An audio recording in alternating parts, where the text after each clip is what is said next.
ఏ తండ్రి రాయించని గంధం, నీ దేవుడు నీ కొరకే దీనిని రాసెను. నీకు చెప్పాలని, తన మనసు తెలియాలని, నీకు చెప్పాలని, తన మనసు తెలియాలని, నీ తండ్రి నీ కొరకు రాసిన స్వర్గలేఖ, నీ తండ్రి నీ కొరకు రాసిన స్వర్గలేఖ. ఏ తండ్రి రాయించని గంధం, నీ దేవుడు నీ కొరకే దీనిని రాసెను. నీకు చెప్పాలని, తన మనసు తెలియాలని, నీకు చెప్పాలని, తన మనసు తెలియాలని, నీ తండ్రి నీ కొరకు రాసిన స్వర్గలేఖ, నీ తండ్రి నీ కొరకు రాసిన స్వర్గలేఖ.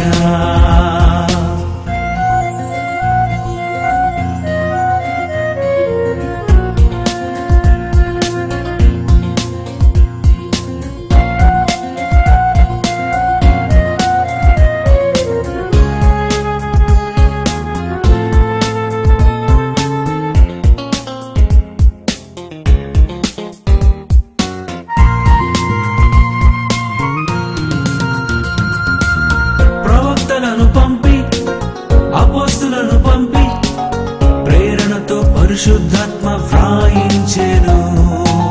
ప్రవక్తలను పంపి, అపోస్తులను పంపి, ప్రేరణిచ్చి పరిశుద్ధాత్మ వ్రాయించెను.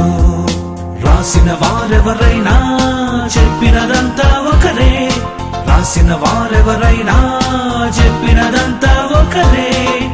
అబద్ధాన్ని చేసుకోకు, ఆ దేవుని అనుమానించకు, అబద్ధాన్ని చేసుకోకు, ఆ దేవుని అనుమానించకు. ఏ తండ్రి రాయించని ఈ గ్రంథం,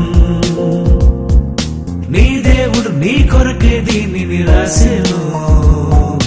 నీకు చెప్పాలని, తన మనసు తెలియాలని, నీకు చెప్పాలని, తన మనసు తెలియాలని, నీ తండ్రి నీ కొరకు రాసిన స్వర్గలేఖ, నీ తండ్రి నీ కొరకు రాసిన స్వర్గలేఖ.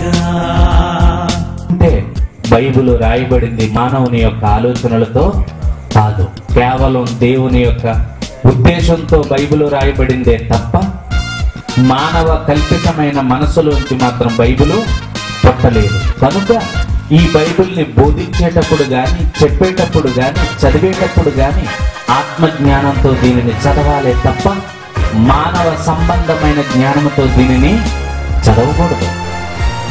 ఆయన మనస్సు ప్రపంచానికి అర్థం కాలేదండి, జ్ఞానులకు అర్థం కాదండి. బైబిల్ కలిగిన వ్యక్తికి ఆయన మనసు అర్థం అవుతుందండి.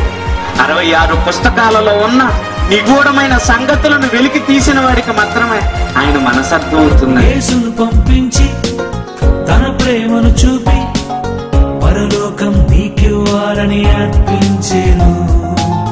యేసును పంపించి తన ప్రేమను చూపి పరలోకం నీకివ్వాలని అర్పించెను. నువ్వు చేసిన పాపముకే ఆ యేసును అర్పించెను. నీ కోరిక తెలుసుకునే ఈ సృష్టిని కలిగించెను. ఇంత మంచి తండ్రి ఉంటే భూమి మీద నువ్వు చూపించు, ఇంత మంచి తండ్రి ఉంటే భూమి మీద నువ్వు చూపించు. ఏ తండ్రి రాయించని ఈ గ్రంథం, నీ దేవుడు నీ కొరకే దీనిని రాసెను. నీకు చెప్పాలని, తన మనసు తెలియాలని, నీకు చెప్పాలని, తన మనసు తెలియాలని, నీ తండ్రి నీ కొరకు రాసిన స్వర్గలేఖ, నీ తండ్రి నీ కొరకు రాసిన స్వర్గలేఖ, నీ తండ్రి నీ కొరకు రాసిన స్వర్గలేఖ, నీ తండ్రి నీ కొరకు రాసిన స్వర్గలేఖ.